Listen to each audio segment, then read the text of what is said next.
And good evening, New Mexico. Well, we all know when someone is sick, they often go looking for help, medicine, doctors, whatever it takes to get better. But time and again, when someone has a mental illness, their calls for help go nowhere, or even worse.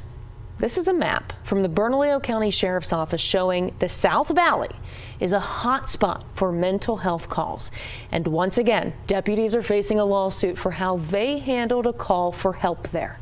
Ford investigator Ryan Laughlin takes us through a call for help that turned into a deadly shooting by sheriff's deputies.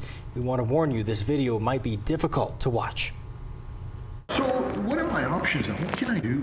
A father trying to protect his son from himself. He has mental issues. Trusting law enforcement. I raised my kids, including Jared, to respect law enforcement. I taught them that if you ever need help, call the police. Jared, come out and speak with us. Turned deadly.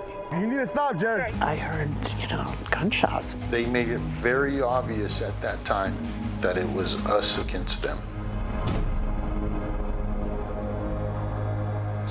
If it sounds similar, it's because it is.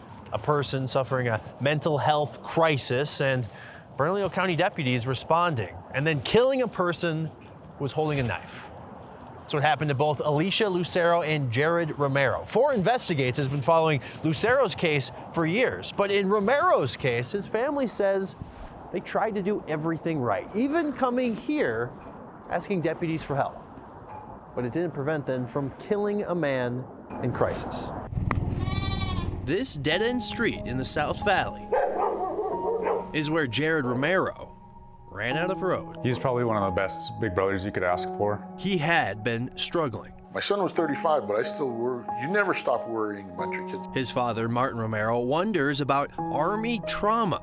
Jared was a medic. He said, I had friends that were injured that I couldn't make a single mistake because it was their life that was in my hands. Years after returning home, Jared started to believe people were after him. I realized that this has to be mental illness. Even Jared knew something wasn't right and called his brother. He said, I just don't want the guns in my household right now. If you can come get them, please, and we'll meet that at Caseman's. Doctors diagnosed him with PTSD and delusional disorder, a psychotic condition blurring the lines between what's real and what's imagined.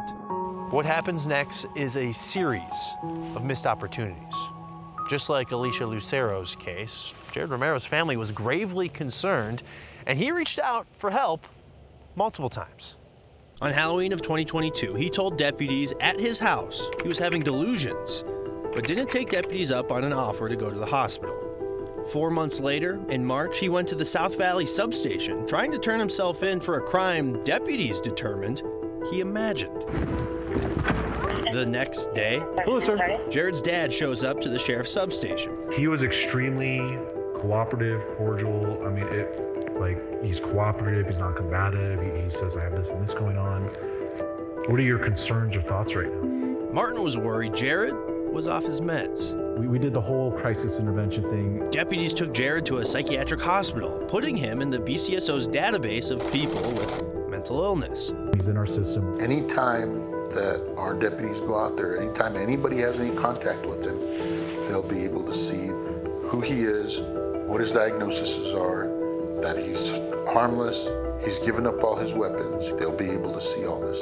If you have any problems at all, give us a call. Okay? Bernalillo County Communications, this is Brittany. How may I help you?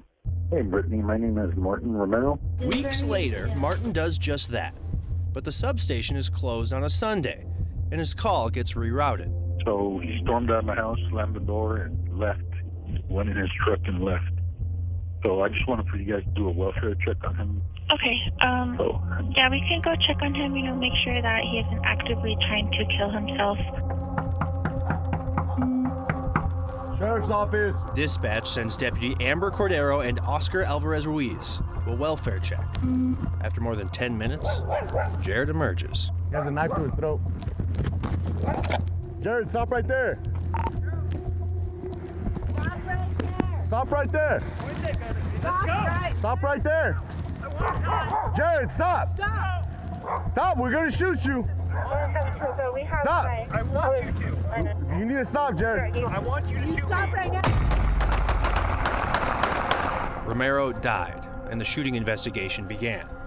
Deputy Cordero I don't know how to explain it, kind of like evil, you know. tells investigators something that never happened. He dropped his arm that had the knife, and he like pointed it towards us, and he like lunged, like he was about to like take a step and like lunged towards us. Romero's family has filed a wrongful death lawsuit. It claims a series of failures and questionable findings, like a cannabis wax pen found in the front seat of Deputy Cordero's squad car, may have contributed to deputies using lethal force. I'm sorry, I just didn't see him as a threat. Susan Musante, a mental health expert, heard the shots from next door. They had a new behavioral health manager, and I contacted her. That's Diane Dosel. It's time for a culture change. Brought in by Sheriff John Allen to improve their response to mental health calls. It's very clear these officers did not follow their own policies and procedures. Emails between Dosel and the sheriff show that deputies could have requested a has flag on his address back on Halloween 2022. They didn't. While deputies didn't have that information the day they shot Jared, he was in the system. BCSO's Crisis Intervention Database noted he had no history of threats toward law enforcement officers. But BCSO never checked that database before responding. We're gonna shoot you. I'll never call the police again for help, for anything. The Romero's trust is broken. That's what I've learned from this. Jared is finally at rest. His family wears his dog tags. This is 4 generations of my family that have been affected by this. The Jared Romero shooting investigation is now in the hands of the district attorney's office. Alicia Lucero's case settled quickly for $4 million, and no deputies ever faced criminal charges. The sheriff's department says they won't comment on pending litigation. For 4 Investigates, I'm Ryan Laughlin.